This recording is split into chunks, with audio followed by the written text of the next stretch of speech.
Hello, everyone, and happy Friday, and welcome to this edition of Langer at the Mic Live.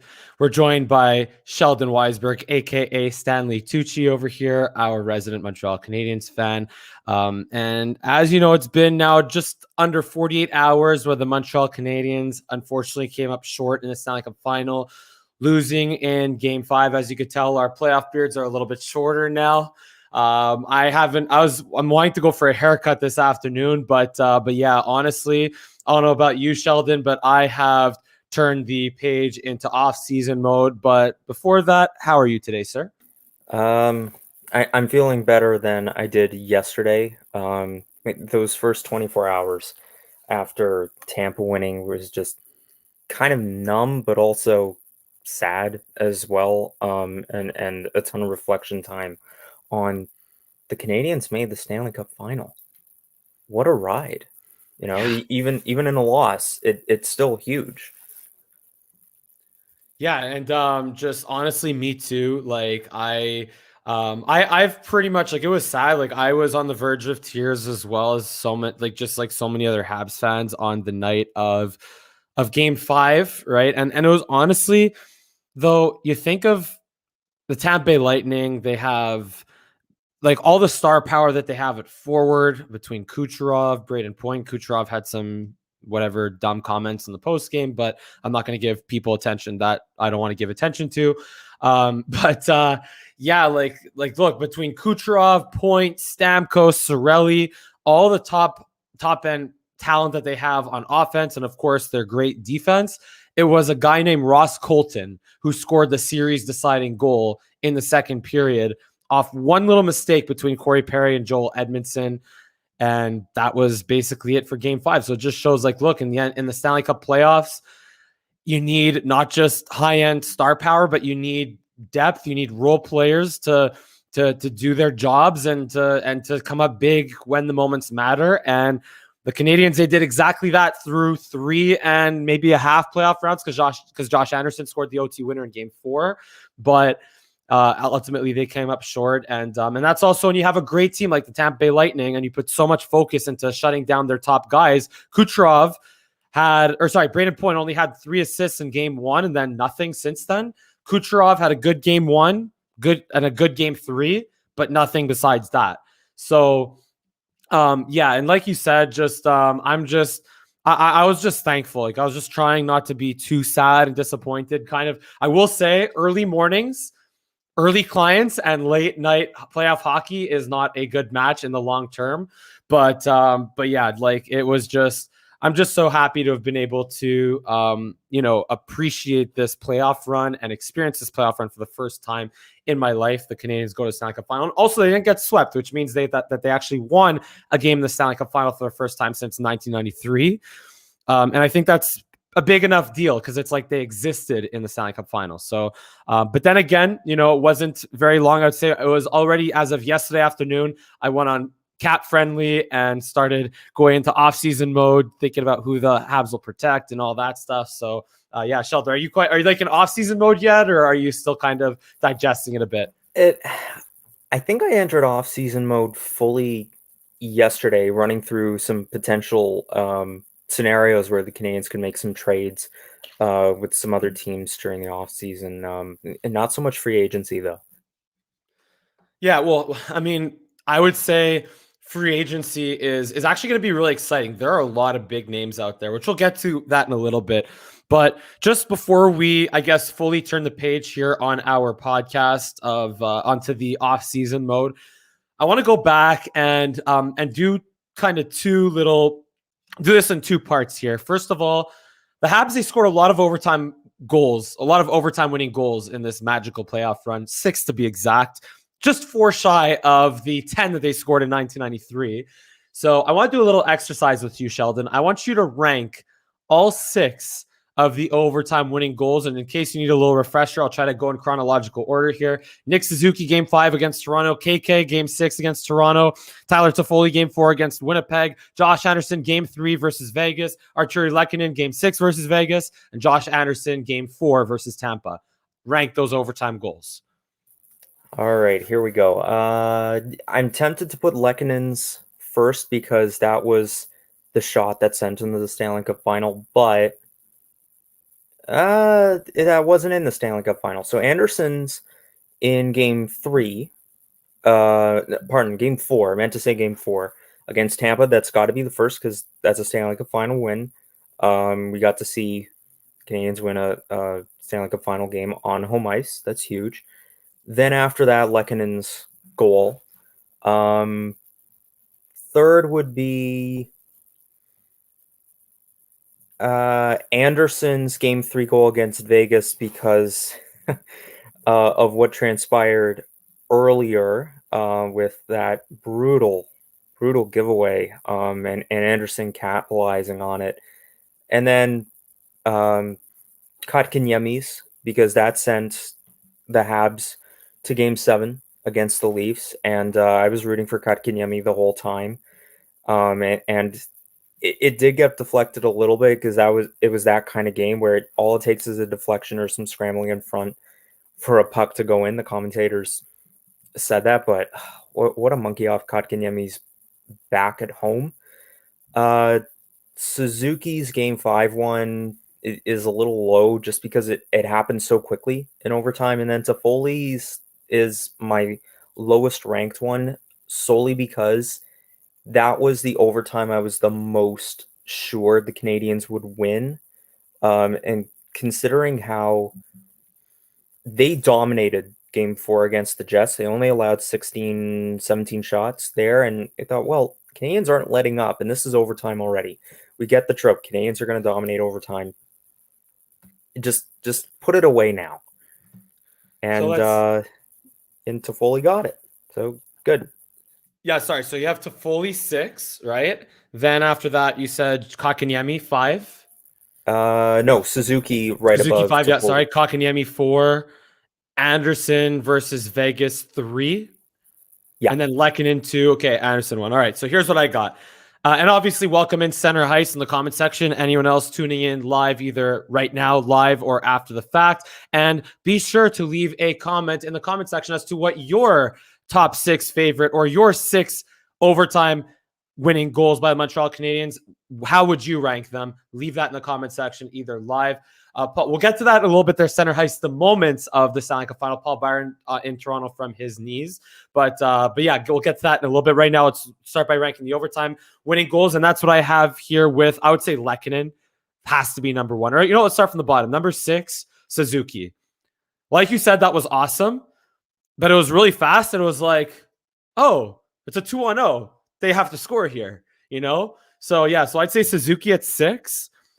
Number 5, I would say, I have my notes here from Twitter that I tweeted this out yesterday. Give me a follow at Mike Langer.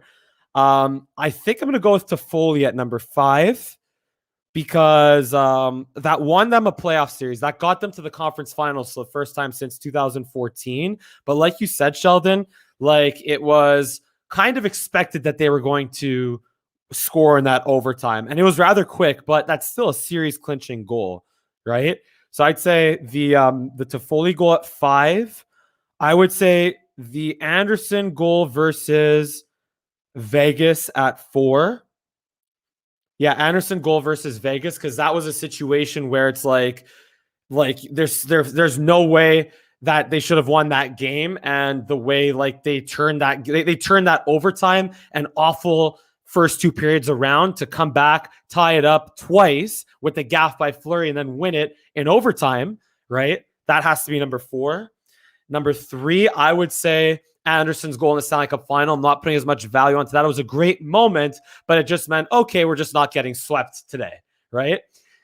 Number 2, I would say Jesperi Kotkaniemi's goal in Game 6 versus the Toronto Maple Leafs, because as soon as Kotkaniemi scored that goal, there was the Habs are going to win that series pretty much. And all of our Leaf fan friends here in Toronto were just pooping their pants for the next 48 hours. And it was lovely. So I would definitely say the Kotkaniemi goal there. And also keep in mind, that was 15 shots on net. What were the shots? 13-2 in that period. Yeah, 13-2. The 15th shot at 15-15 of overtime and all the crazy voodoo number voodoo there as well. So I would say Kotkaniemi's goal, because it's like, again, it was just such a surprise. It's like, holy crap, the Habs scored, and holy crap, the Habs won, and holy crap, the Habs are going to force a game 7 where the Leafs suck, and the Leafs suck. So yeah. And then number 1, obviously Lehkonen's goal, because that put the Habs in the Stanley Cup Final for the first time since 1993. But so that's overtime ranked goals. And again, keep them firing away in the comment section. And now, Center Heist, we have your comment here as Paul Byron's goal against Toronto from his knees. But what are your other 3 now, let's say non-overtime moments, your top 3 favorite non-overtime moments of this playoff run? What would you say? Ooh, okay.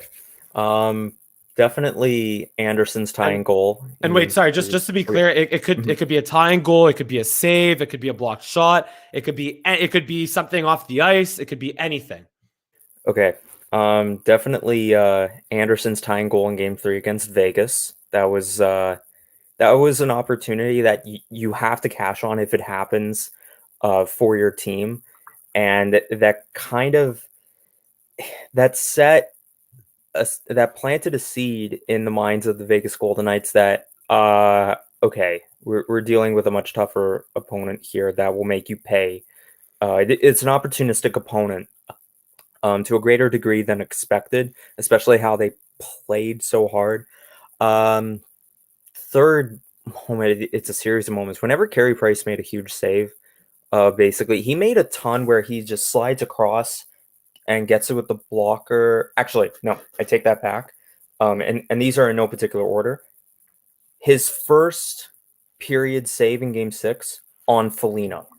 That is something a lot of people don't really seem to recall a lot, because there were many more talked about moments. But if Foligno does get that goal in the first period, then the Canadiens face an uphill battle in one more challenge in an uphill battle in Game 6, which they should not have. And that was a huge technical save by Price, where he had some trouble coming across earlier in the season. Nope, he's dialed in now.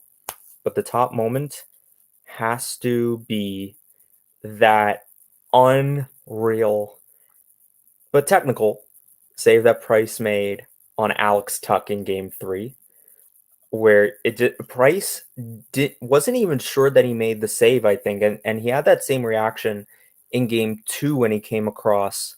I forget who he stopped on that play. I think it was Carrier, where the puck went off his pants and went up behind him, and he's looking around like, did I stop it? Oh, okay, I stopped it. Fine. But to do it in front of the crowd at the Bell Center is something else entirely. Yeah, so I kind of agree with, so I'm going to go really a little bit out of left field here, Sheldon, compared to your 3, all right? And it's only 3, so I'm making this really tough on ourselves here.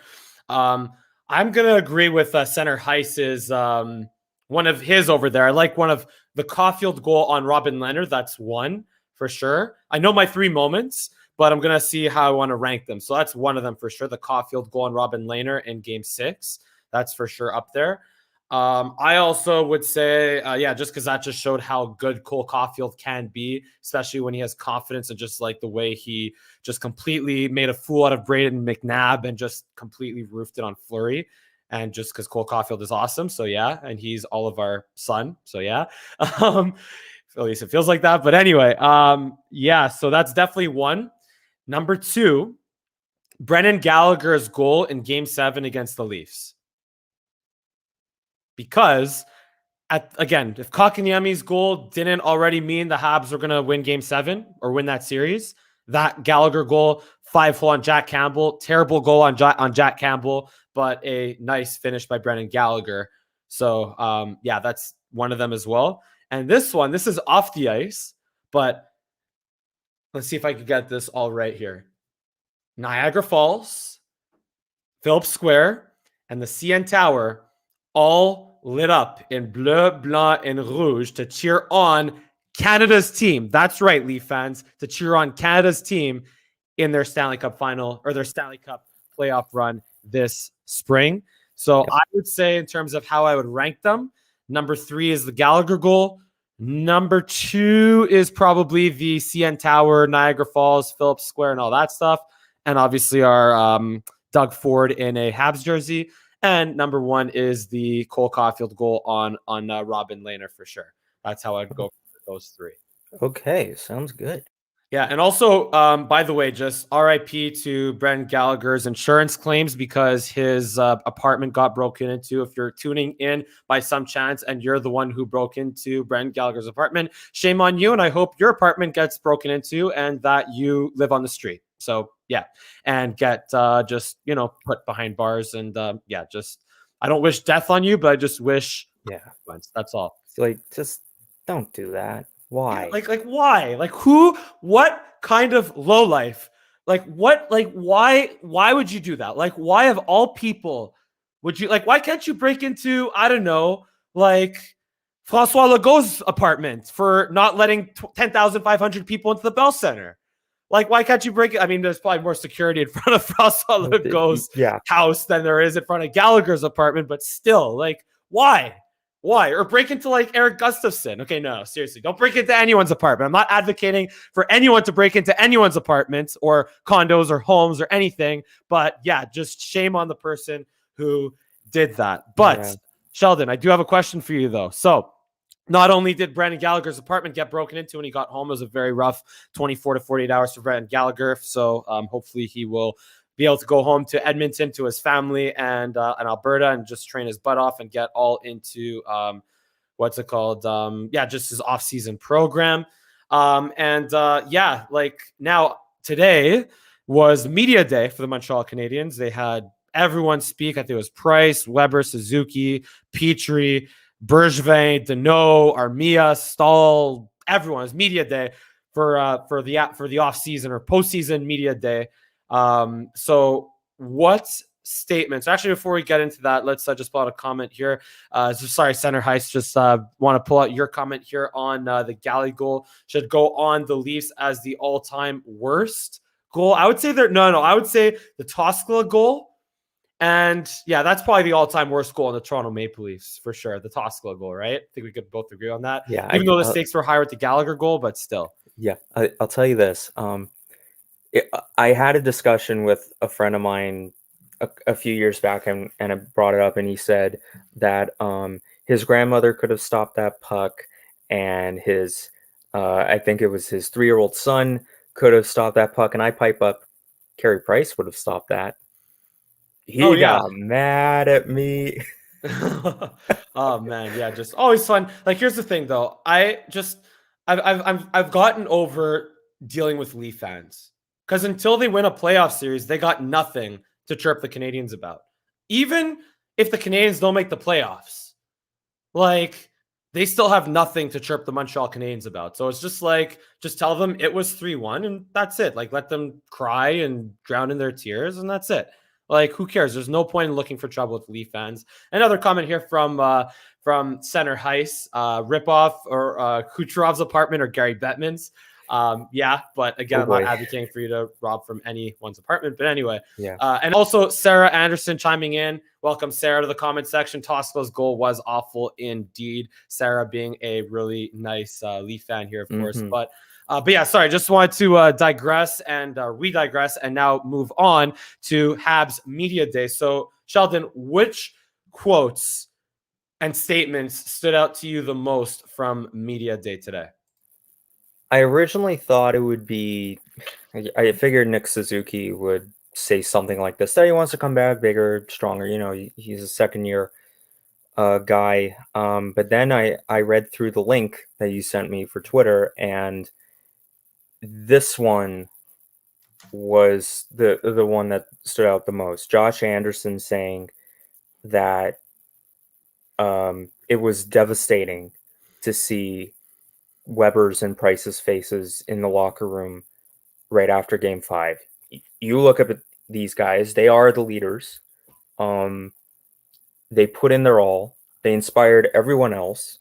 Their reputations are momentous or monumental in this league and for this team. Everybody knows it's Weber, the captain, and Carey Price, our goalie, who's been here longer than anyone else. And it hits you when your greatest leaders are down like that. and you want to do everything in your power to support them, basically to win the Stanley Cup at that point, but you just can't in that moment, other than to just be there for them like they were there for them. I saw right after the final horn sounded when everybody got off the ice, when the Canadiens got off the ice, Price, he could have been really down in the dumps easily, and he definitely was, but he didn't show it so much. He was just patting guys on the shoulder, reassuring them, look, we put in the effort, you did a good job, and just, you want to win everything for your team leaders. This is motivation going forward. They don't ever want to see Weber and Price look like that again. Yeah, I love seeing Carey Price like just, pat everyone on the back, like behind the bench when he was pulled in the last minute there. And I think it was like at the buzzer, right? Like that was just really, even as much pain as he was feeling. Also, Brendan Gallagher, going back to Brendan Gallagher, how he answered all those questions after the game, even though like he was just fighting back tears and just completely choked up and like just could, like he just still like the PR guy. It's not Paul Wilson, I forget who it was who does it in the Stanley Cup Final, but he was just like kind of going on to the next question, and Brandon Gallagher is like, no, I'm gonna try my best I can to answer. And that was just Brendan Gallagher in a nutshell. But then going back to Carey Price and Shea Weber, when they were on the podium together, Price was just like, he was asked like, what was the difference in the series or what like went wrong? And Price is like, I just wasn't good enough in games 1 and 2. And that's the difference right there. And Shea Weber was like, I disagree. We just, as a team, weren't good enough. So yeah, just awesome leadership between Shea Weber and Carey Price. But here's what stood out to me the most, going back to media day though.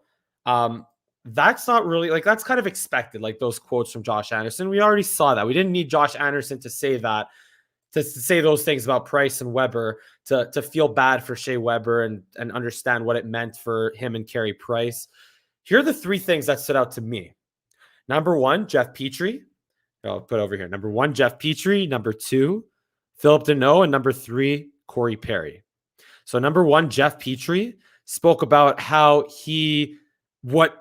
spoke about his experience in dealing with his finger injury and his eye injury, or not really injury, but red eye situation there. So what happened is that Jeff Petrie, obviously we all know, got his finger stuck in the stupid gap of the photographer's gap in the glass there, which wasn't covered because the stupid photographer didn't friggin' cover it up, frig. And I was actually, when I went to the game at game 3 there, I looked like I happened to just have to look every so often in the corner there to make sure that the photographer's gap there was shut, and it was, but the stupid whatever photographer that was there at the time where Petrie injured his fingers, someone screwed up and someone should get fired for that. But anyway, so Jeff Petrie ended up thinking, he talked about how he thought he dislocated his finger, but actually ended up breaking it, and talked about how he would require surgery that would keep him out for 6 to 8 weeks.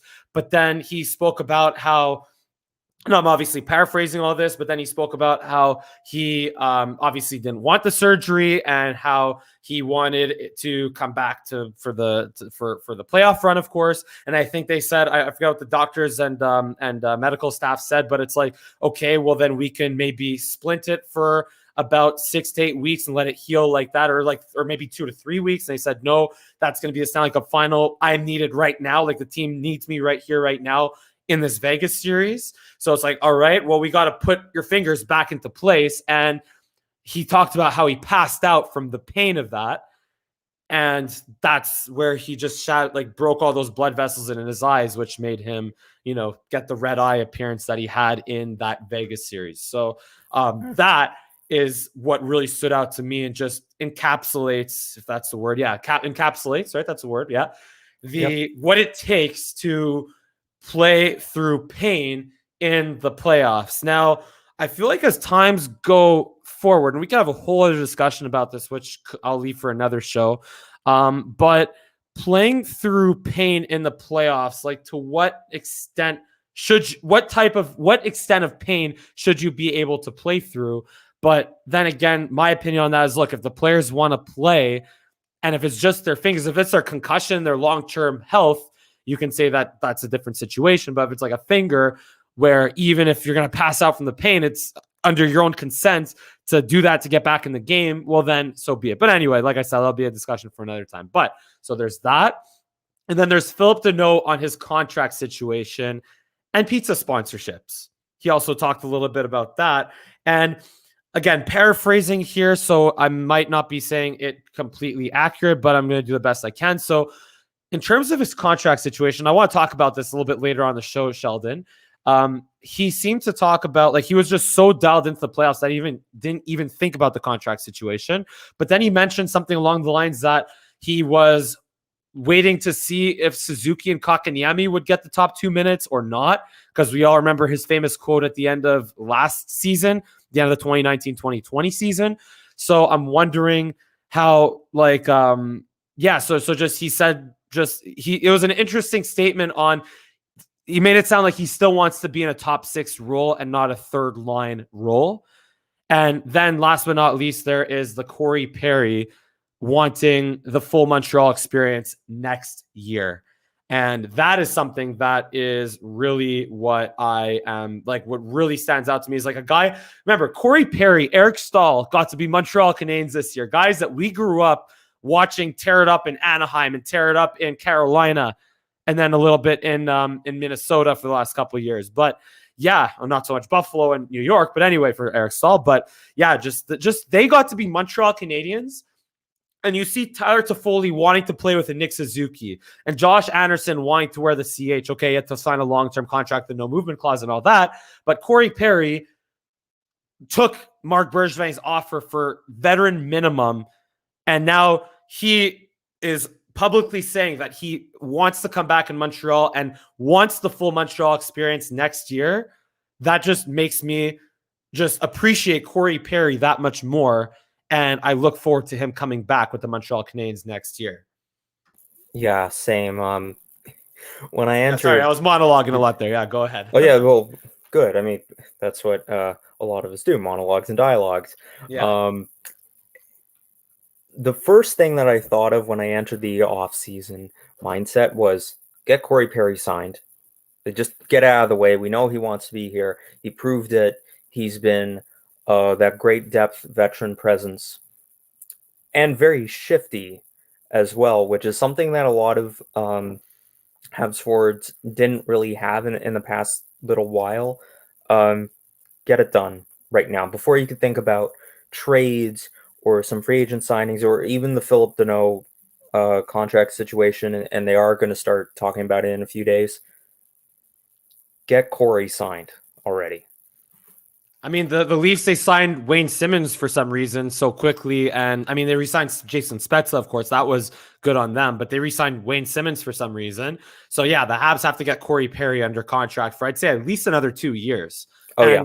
They could probably get a decent bargain for him. Maybe not like vet minimum per se, but maybe in the $2 million range. Even like I tweeted this before, like about a month ago. If they sign him to a max contract, I wouldn't be completely opposed to that. I honestly, for what Corey Perry brings, and just like between the leadership, but just like that raw passion of playing the game and all his like weird superstitions and quirks, and that he just plays the game the right way. He mixes skill, size. Okay, he's not a good skater, but he doesn't care. He's just a smart enough hockey player to overcome that. So, yeah, like that's just, I would say Corey Perry, just get him under contract ASAP. And that actually brings me to a bit of a segue to my next question for you, Sheldon, moving on to the off season now.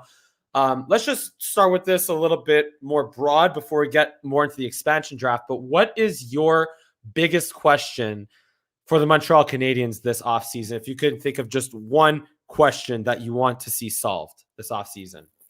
It's actually more offense. We didn't see it so much throughout this regular season, or the majority of this shortened regular season. And it did hurt the Canadiens, with them falling down the standings and then limping into the playoffs. Caulfield gave a bit of a boost to everyone. Good. But to rely on a rookie who's not a Connor McDavid or Austin Matthews type, can't only rely on that. So this upcoming regular season will hopefully get back to its full 82 regular season games, you need somebody who can contribute more on offense and who's going to stick around for a while. Because, but I'll say it outright here: the writing's on the wall for Tatar. He's gone. Oh yeah, Tatar's gone for sure. Yep.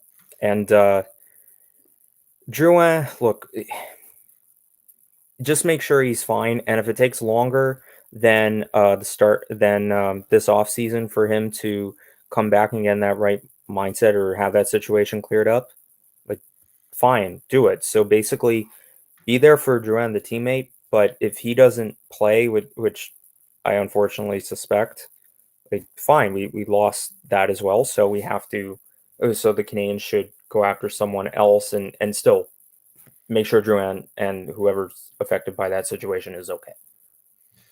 Yeah, so obviously, look, first of all, we have to continue giving our best wishes to Jonathan Drouin as a person, and just respect his privacy and confidentiality of his personal leave of absence. Even when the Habs went all the way to the Stanley Cup Final, Drouin still was in the, just not a part of it. Maybe he was more than we think, but at least not publicly known to be a part of it. So yeah, so honestly, just all I can hope for with Jonathan Drouin and really anyone in the Montreal Canadiens, even guys like Tatar, Armia. I mean, Armia might come back, but that's another story. In fact, I just forgot about him in terms of getting my protection list. But anyway, what's it called? But here's my biggest question. I'm going to get even a little bit more specific. Is what the heck are the Habs going to do at center in a good way? This has been a question for almost every offseason for the last seemingly 20 years, right? What are the Canadiens going to do at center? But in this time, it's a little bit more of an exciting conversation and a little bit more of an interesting conversation more than it ever really has been. Because to me, it's like you saw what Philip Deneau can do for you against top, opposing Matthews, Marners, Connors, Wheelers, what's it called? Maybe not Scheifele for one game, but Stone and Pacioretty, right? And even Point and Kucherov to some extent, right? So to me, it's like, do you want, and then also you have Jake Evans and Ryan Poehling. So in terms of before the end of the league year, under contract at center, but for the expansion draft, of course, as well, you're going to have Nick Suzuki, Jesperi Kotkaniemi, Philip Deneau, Jake Evans, Ryan Poehling, Eric Stahl as your centers under contract before the expansion draft. So I think Eric Stahl is pretty much not going to come back. Unless he wants to take a veteran, like minimum fifth center type of role, which I don't know if he will, but maybe, who knows? But more importantly, though, do they want to keep Deneau and Kotkaniemi and Poehling and Suzuki? Because here's the thing. If they sign Deneau, I'll be completely honest. I don't trust them with Kotkaniemi's development. I don't trust them with Kotkaniemi's development. And I think Kotkaniemi should become more than a third-line center, deserves and should get the opportunity to become more than a third-line center. But I don't know if that's going to happen here in Montreal if Philip Deneau gets re-signed. And also, I don't think that if Philip Deneau, if they let him walk, will they be okay with going with Kotkaniemi, Suzuki, Evans, and Poehling as their four centermen? And that's where maybe do you bring back Eric Stahl as a fifth guy? So to me, again, in this center ice position, and to me, like, look, with Kotkaniemi, they still, here's the thing, with Philip Deneau, it's either he's in or he's out. Whereas Kotkaniemi, since he's an RFA, you could protect him, sign him, but then trade him.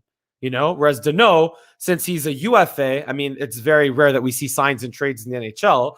But with Deneau, it's like you either keep him or you let him. It's like you keep him and commit to him long term, or you let him go for nothing, like in the expansion draft, or pretty much probably in the expansion draft. Because I don't think if they don't protect Philip Deneau, then like not Vegas, Seattle's all but going to claim him.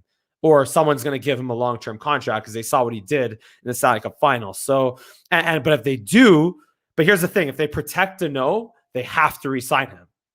So it's like that's the thing. It's like this entire mind. What are they going to do with who and where and what at center is just the very is very interesting to me and very intriguing what they will do this offseason. Senator Heiss believes that they should not take the chance losing any of the youngsters, and I tend to agree with that. But here's the thing, like, it's a bit of a risk associated with that, because what if you let Danault walk? What if you don't pay Danault? You give Kotkaniemi his RFA 2 or 3 year bridge deal. Maybe even bring back Eric Staal's like a fifth line center / whatever. But then again, I wouldn't be surprised if Ducharme finds a way to play Staal over Kotkaniemi at some point. But whatever, that's a different discussion. Dominique Ducharme, don't get me wrong, great work leading the Habs to the Stanley Cup Final playoff run. But we also can't completely forget the regular season that they had. So anyway, all this to say is that if they do keep Kotkaniemi and Suzuki and Paling and Staal, potentially and Evans, of course, and let Danault walk, well, that's a risk. That's a big risk, because you lose that ability for Philip Danault to shut down the opposing team's top players. But maybe Kotkaniemi could become a really good second line center. So that's the interesting part of it. And where are they going to go from there? I don't know. Sheldon, you tell me honestly. What through your thought process from earlier in the season, right, is the news that came out today that Bouchard is no longer with the Canadiens. Yeah. I forgot to mention that. Yeah, he's going to coach the AHL, I think the affiliate of the Anaheim Ducks. Yes. The San Diego Gulls or something. Yeah. Exactly that. That's a big loss. Yeah. And tell me if I'm paraphrasing this right. You said that just keep Bouchard, and one of the best functions of keeping Bouchard would be Kotkaniemi is going to improve a lot more under Bouchard than you believe that he would under Ducharme. I for the first time, I'm concerned about Kotkaniemi's development. He does have that swagger, but I don't think he's just able to put it together right now. But why would they scratch him from the lineup with their season on the line? I understand they want to get Evans, Lehkonen, and Byron line, but that is just, look, he's going to go into his 4th year now. You can say that they ruined his development maybe by rushing him in at 18 years old and not letting him play an extra year or two overseas. But at the same time, it's like, okay, now do you go, like, to me, they have to choose 2 out of 3 between Danault, Kotkaniemi, and Paling. They got to take 2 out of 3 of those guys and commit to that. Oh boy, I don't envy Bergevin's position here, or any general manager's position here.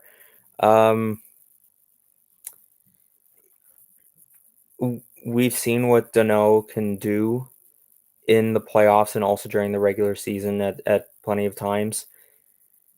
If possible, try to get him on a shorter term deal, I guess. I don't think that's happening, honestly. He's in his prime, in his late 20s. Like, this is his time to cash in. There's no way he's gonna, like, his agent and Philip Danault, like, they're not gonna screw around with this opportunity right now. That's why he played. That's why he didn't take Bergevin's offer of 6 years, 30 million or something, or whatever it was. So now is his time to cash in, and he's gonna do everything he can to do so. And yet, like I said in the Vegas series wrap up, that I would. Or no, it was the preview for the Stanley Cup Final. Either way, last time I was on, I did mention that if Carey Price would not be named playoff MVP if the Canadiens won the Cup, I'd give it to Philip Danault because of his superb defensive work that Carbonneau, Jarvis, and Gainey would be very, very proud of. If the Canadiens go with next season a core along center of Suzuki, Kotkaniemi, Paling, and Evans, maybe Staal, they lose that defensive prowess, and you need those kinds of foot soldiers. I don't see the Canadiens doing well enough in the playoffs without Danault's play, which is why I advocated that. Try to get him on a shorter term deal. Sheldon, it's not happening. I'm sorry, man. There's no, like, he's gonna max out, whether it's like for 7 years, 5.5 million per season, or like maybe 4 years at like 7 million per season. Like, I would be very, very surprised if it's not going to be if it's going to be like a short term 5 million per season, or like, now is Danault's time to cash in. It's not like the NFL where you could franchise tag him, because he would be a perfect candidate for that. But like, it's just, he's going to try to cash in right now. So it's honestly, Sheldon, I'll just ask you straight up. Is it Danault, Do you keep Danault or like who do you take of those three guys I mentioned? Paling, Danault, Kotkaniemi. Who are the two out of those three guys that you're keeping? Under pressure, I'll take Danault leaving and have Suzuki become Canadiens' version of Patrice Bergeron, because who else is going to be the best defensive center? So you're taking Danault leaving. Yeah. Really? Too much evidence has been presented from you that he will want to cash, and I understand why. Right? He prides himself. I don't think it's I'm so much bigger than the team, so much as he knows how good he is and how valuable he is to a team, and the Canadiens just are not quite in that position to keep him. If it was a couple of years ago, then maybe, but big changes are coming. For better, for worse, for sure. Here's the other point from Center Heist, though. Evans. What about Jake Evans' ability to play a defensive game? Oh, he can definitely do it. My biggest concern, though, is he's had multiple concussions, and that could affect how well he's going to play, and you can't mess around with concussions. Although Evans did come back pretty strong, not so much in game 1, but games 4 and 5, Evans was pretty effective. Oh yeah, and he was great at that. It's still the long term. It's the concussion issue, and that's why I also said Suzuki has got to. Well, he's going to shoulder a lot of that defensive responsibility as well. He can do it. He's shown great promise already in his 2 years. But he's going to play the role of Patrice Bergeron if there's any player comparison. If it can be shared among all the centers, good, but he's the number one center. So there you go. But here's the problem, though, with Suzuki. The regular season, as much as we like to make fun of Leaf fans and say the regular season doesn't matter, playoffs matter, blah, blah, blah, but I hate to say it, but the regular season is going to kind of matter next year when you're going to be back in the same division as Tampa, Boston, Ottawa, who's better, Toronto, right? Who am I missing? Montreal, Buffalo, Florida, I think. Buffalo, Detroit. Yeah, Florida, exactly. And Ottawa's going up. Ottawa's going to be better. So you're going to have to be, could very well just be playing to get in with a wild card spot, right? And then you have to deal with the teams like the Islanders, and maybe the Flyers will be better. Maybe the Pittsburgh Penguins will be better, right? Capitals, Carolina, right? Columbus. I mean, I don't know if Columbus will be as good. Never mind. But still, it's going to be, the regular season is going to matter. You're not going to be able to back your way into the playoffs like you did this year. And that's where the argument of the North Division being kind of weak is kind of valid. But then again, the North Division to me is more middle heavy, because compared to other divisions, because you don't have like a Detroit or like a Columbus, which I mentioned before as a good team, but I don't think so. But like a Detroit or a Buffalo or a San Jose, LA or Arizona. Like you don't have bottom feeding teams like that to make the division easier. So like that's where the regular season is going to matter. And going back to Nick Suzuki, he's still going to be 22 years old. And maybe when he's 25, 26 years old, he'll be able to be like that Bergeron type player. But next year, I don't know if he's going to be quite there yet. So that is why I would honestly, I hate to say it.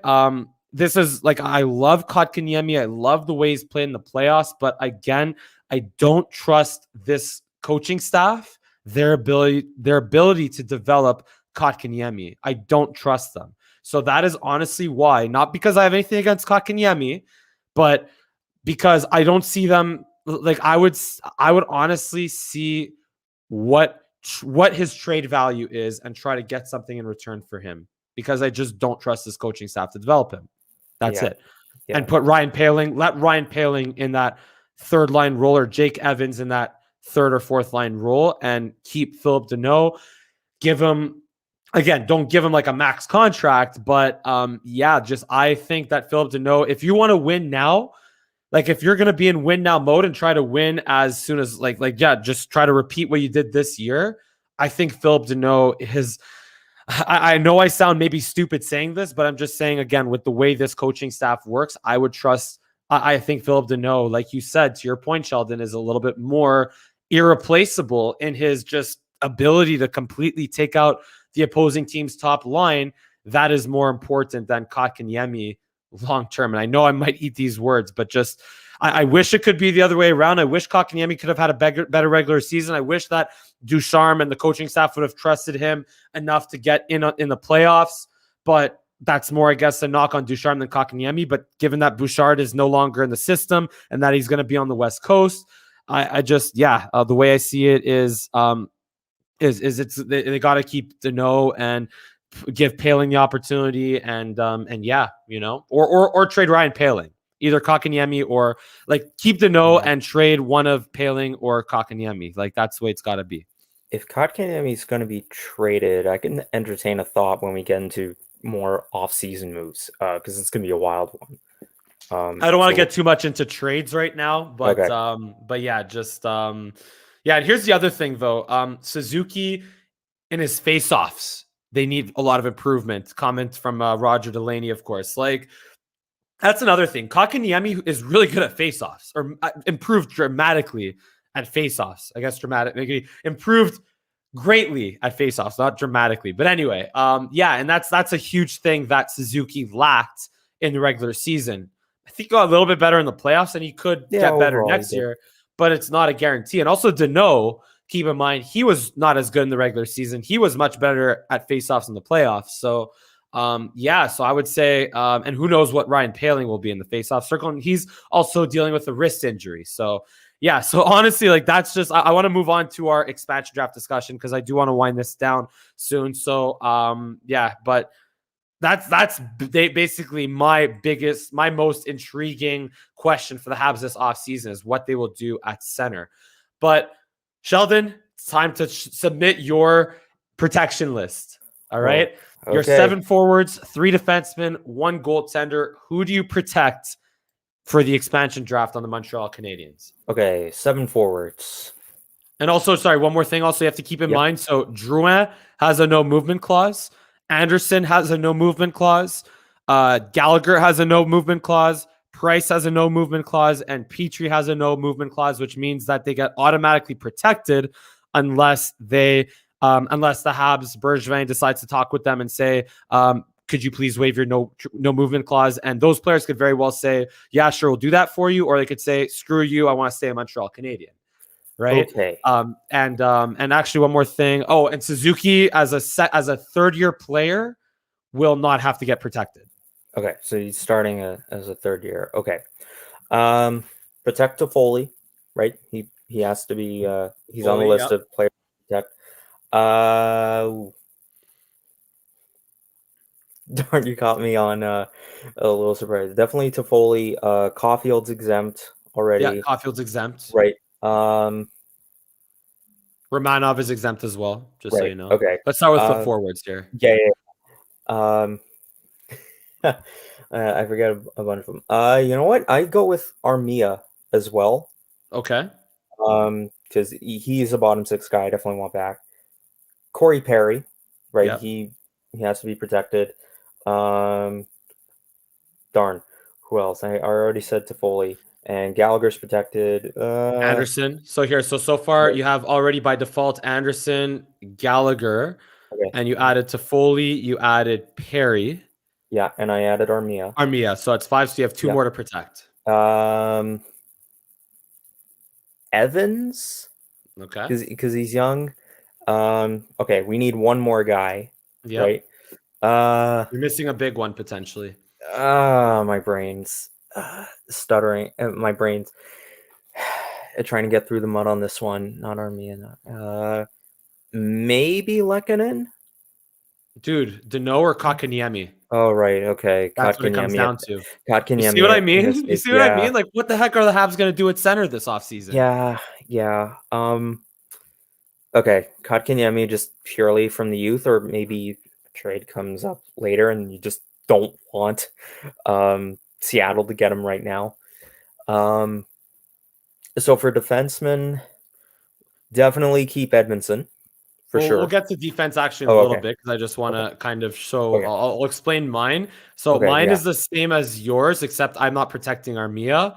I Okay. have Josh Anderson, Gallagher by default, but then Danault, Kotkaniemi to potentially get him traded if that's what the way they want to go. So yeah, Anderson, Gallagher, Kotkaniemi. Sorry, I'll read what on the list on my screen here in order. So Anderson, Kotkaniemi, Yeah. Evans, Danault, Gallagher, Toffoli, Perry. Those are my 7 guys that I'm Okay. protecting. It Yeah. would have helped if I wrote this down beforehand. That's okay. That's why I Yeah. have it in front of me. So just Yeah. that's why I'm. But yeah. So basically, I'm letting Armia walk. I'm letting Lehkonen walk. Unfortunately, or exposed to potentially getting claimed in the expansion draft. Armia is a UFA and Lehkonen is an RFA. So there's more. If they don't get claimed, then there's more of a chance that Lehkonen could stay as a Canadian. But yeah, just I would say if I have to choose 7, those are my 7 that I'm going with. What about Byron? I forgot about him. Contract. Bad Oh, contract. Let him. okay. Although, Okay. wait, does he have a no movement clause also? If he Uh, has a no movement clause, that's a fart and a half. Okay, good. No, uh, he doesn't. yeah, okay. Yeah, so Byron Okay. could get exposed. I love what he did for the Habs in his playoff run, but yeah, just it's a business. The good old, cliche. It's a business. Mm-hmm. Yeah, Byron has to walk All right. or get exposed. So Yeah, defense. fine. Defense. Definitely Edmondson. Got to keep him. Yeah. And we're including others that have that are ineligible to be moved or have no movement clauses. So Weber's on there, Petrie's on there. So sorry, yeah, Petrie and it's actually just Petrie who has a no movement clause on defense. Okay, then it's Weber that has a no trade. And actually, right? also, you know what? Sherratt also has a no trade clause. Okay. Or actually, So wait a sec. It's I think a no trade clause can be claimed, but a no movement clause cannot get claimed or has to be protected. okay. So All that right. means just Petrie by default. Okay, so Petrie, definitely keep Edmondson. I do want to protect Sherratt because those top 4 defensemen are so important. The issues, though, with the defense core is you need a more stable guy on the bottom pairing. You know what? Yeah, I'm submitting it. It's Petrie, Edmondson, and Sherratt. So you're letting Weber get exposed? Oops. Okay, confusion. Yeah, it's Edmondson and Petrie and Weber. So you're letting Sherratt get exposed? Yeah, that's a risk we got to take. That's what it's got to come down to, honestly, is Sherratt or Weber. Who do you keep? I'll get to the comments in the comment section in a little bit. But yeah, honestly, it's a matter of do you keep Weber or do you keep or Sherratt, honestly, because I think Petrie, Edmondson, they're a pair. They played together all season, so you want to keep them together. But honestly, to me though, here's again, it's gonna depend. Like if you, I was thinking about this. So I'm kind of word vomit. But anyway, I was thinking about this the other day, and I was thinking if the Habs lose Shea Weber, it would be from a business standpoint, like a just pure numbers, dollars standpoint. It would be nice to not have a $7.8 million cap hit on your salary cap for the next 5 years. That would be really cool. But who do you replace him with? As a top right-handed defenseman, who's like after Jeff Petrie, who's gonna be your second pair right-handed defenseman? Yeah. So unless that's where if they want to make a move for Dougie Hamilton, but then you probably have to pay him $9 million over 7 years or $10 million over 7 years, and who knows where Dougie Hamilton wants to play? So maybe he'll stay in Carolina. Who knows? So that's where again, or maybe you trade for Seth Jones, maybe. That's all, but those are just too many uncertainties. So to me, it's almost like it's more of a certainty to be able to protect Weber.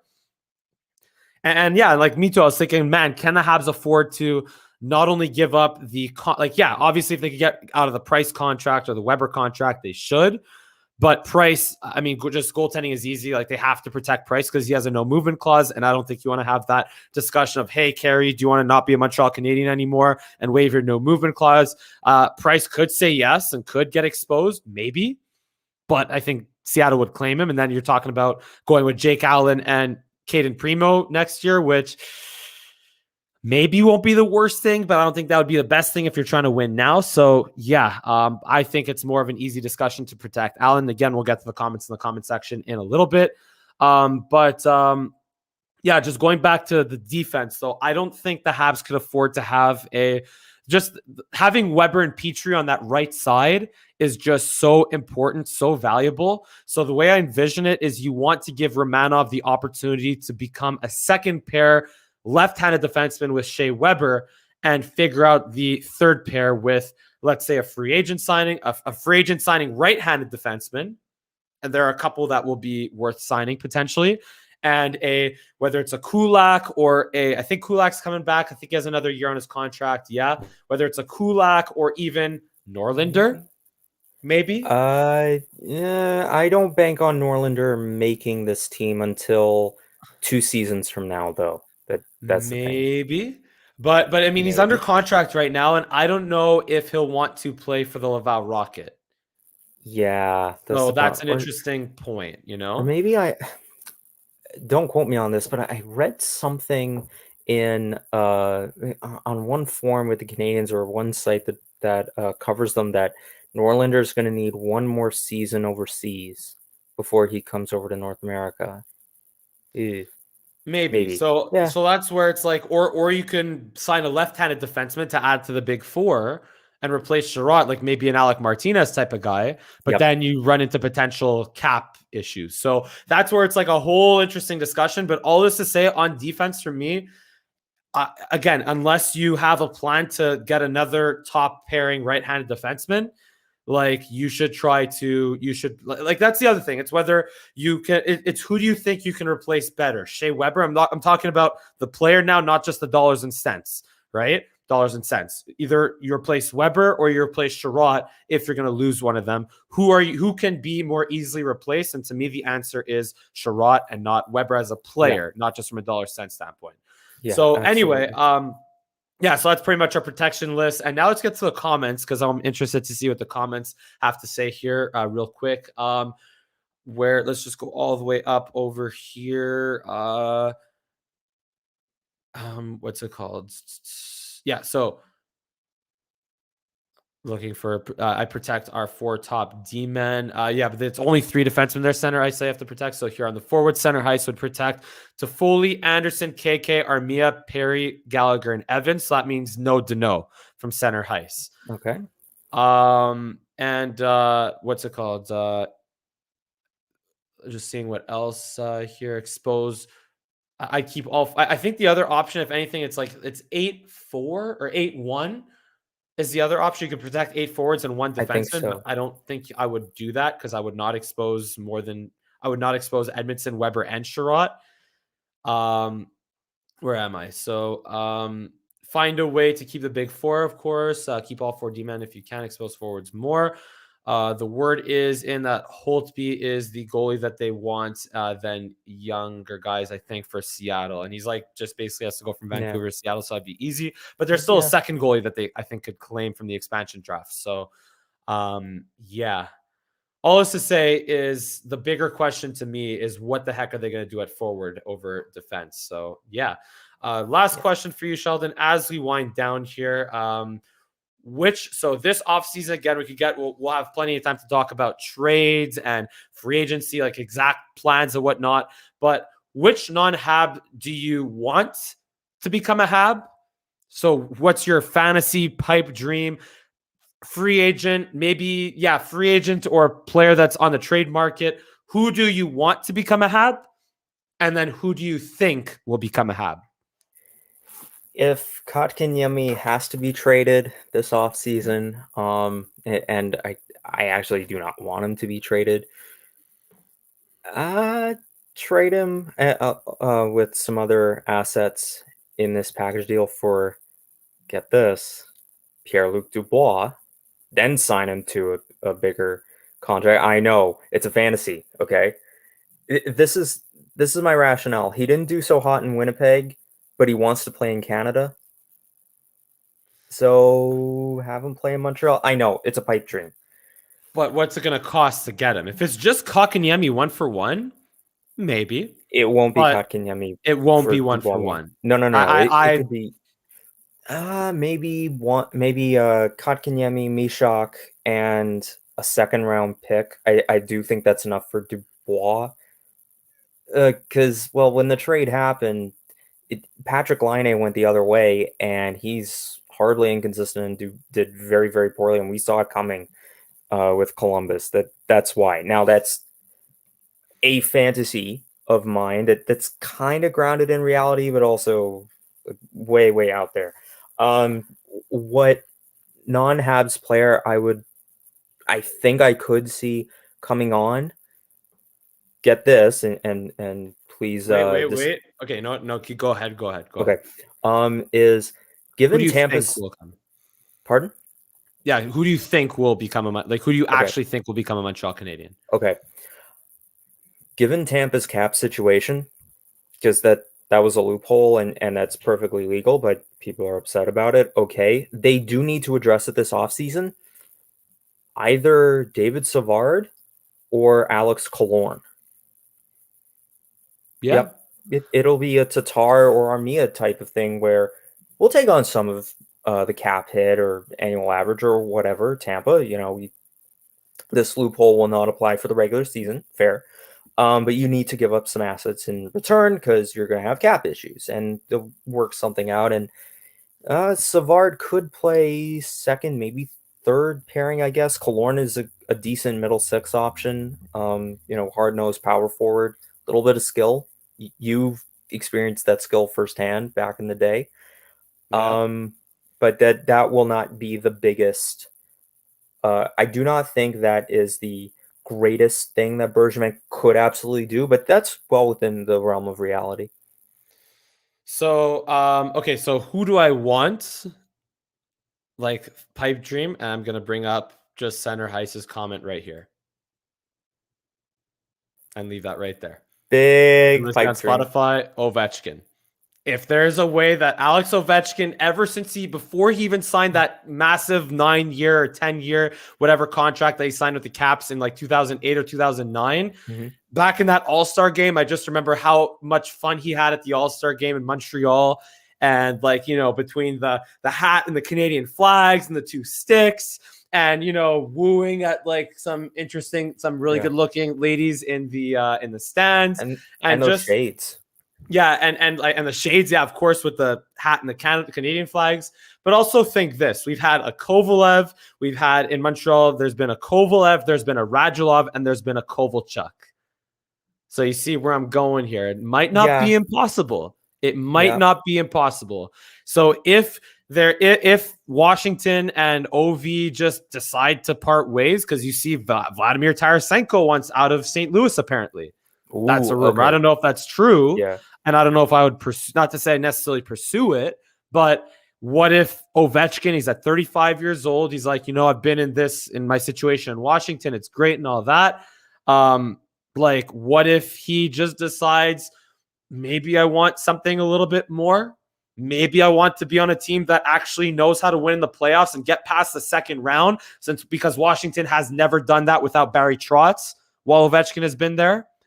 Whereas the Habs got past the second round 3 times since 2010 against Alex Ovechkin, on one of those occasions. So maybe Ovechkin's a guy that if he becomes available, and again, the Habs are going to have to make sure that they have the salary cap space to afford it. But imagine Suzuki, Caulfield, Ovechkin. Imagine that is and have fun with that.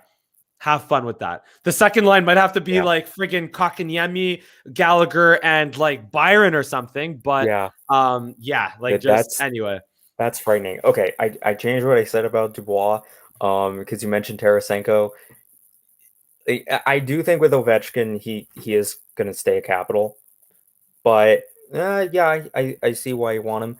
Tarasenko, I think, is more likely. Yeah, I see. You see, 50. He might break the goal scoring record. That's kind of why I want him. Right? I see why you want him. Yeah, I see the sky's blue too. Yeah. So Tarasenko, but also this this other one might make you cringe because that was a big cringe when I mentioned Dubois. I heard rumblings that Matthew Tkachuk wants out of Calgary. Okay, but here's the thing, though. The big difference between guys that you have to trade for is that they will cost. Okay. They will Yeah. cost a Romanov. They could cost, I mean, maybe maybe a Kotkaniemi. Yeah. Do you do a one-off with Kotkaniemi and Kachuk? Maybe.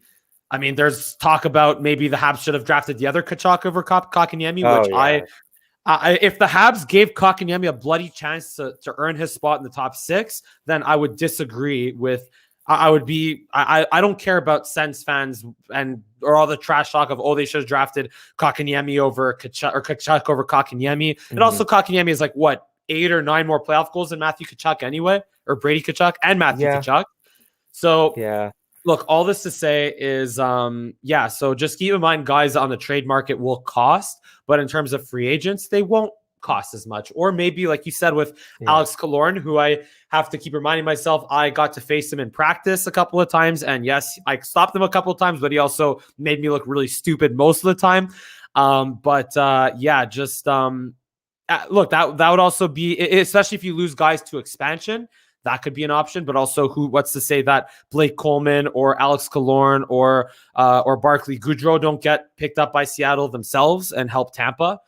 So a lot of teams could get out of bad contracts with this, like the same way Pittsburgh got out of the Fleury contract, but I think they might regret that now. But anyway, so Ovechkin is a guy that is my pipe dream. But in terms of who I think will end up on the Montreal Canadiens, very simple.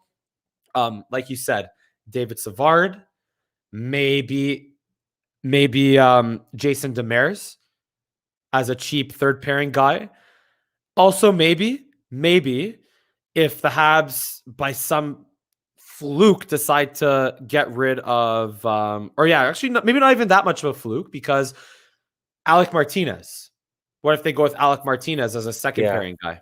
What if because if they lose Sherratt and they put let's say a pairing of Alec Martinez and Weber, Romanov, and let's say a Jason Demers or David Savard on the third pairing, that could be a good blue line.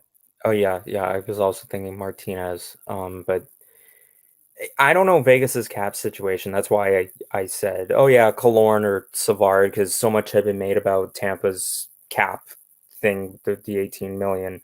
And look, that discussion of whether that's ethical or not. Nope, not for the show, but that does have to be addressed heading into the off season for this upcoming season. It doesn't apply for the regular season. So there you go. Yeah, so that's all we pretty much have here. There is actually one more comment here I want to bring out. Just going back to the Kotkaniemi thing again. Center Heist, thank you for your for engagement. Everyone else in the comment section, Sarah A, Randy N, and Roger Delaney, and everyone else in the comment section. Thank you so much for your participation. But what's it called? Talk about this for a sec though. Like with Kotkaniemi though, like that. Here's the thing. The point I want to make about Kotkaniemi is, remember Alex Galchenyuk?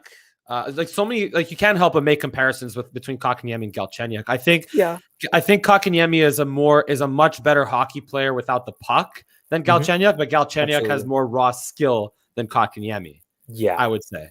Yeah. So, and I think that smarts without the puck takes you a bit longer in the NHL than raw skill without smarts without the puck, especially from a center ice position. But what's it called? So here's the thing, though. With Kotkaniemi, it's like, if you're going to ruin him, trade him before you ruin him. You know what I'm saying? And I hate to talk about that. I hate to say that. But if they're going to keep favoring, if they sign Deneau and keep favoring Deneau, Suzuki, and Evans, and maybe even Paling or whatever veteran they decide to bring in at the deadline and for the regular season and all that, if they're going to ruin Kotkaniemi, trade him before you ruin him. Yeah. Because if they keep Deneau and Kotkaniemi, I don't trust them to not ruin Kotkaniemi. So anyway, and also another good point by Center Heist. By the way, Alex Killorn, he just broke his leg and has a metal rod in it right now, so that might not be a great idea. So if you're going to take on Alex Killorn, it would have to be, like I said, a salary dump, and you're almost like you're going to send almost like Tampa will have to send a first round pick or something with Killorn.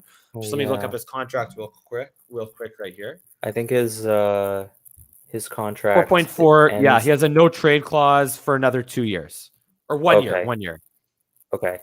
And he's at 4.45. Yeah, so it wouldn't be so bad contract wise of his leg. I fully hope that it heals, because he could still play some very good hockey on the right team.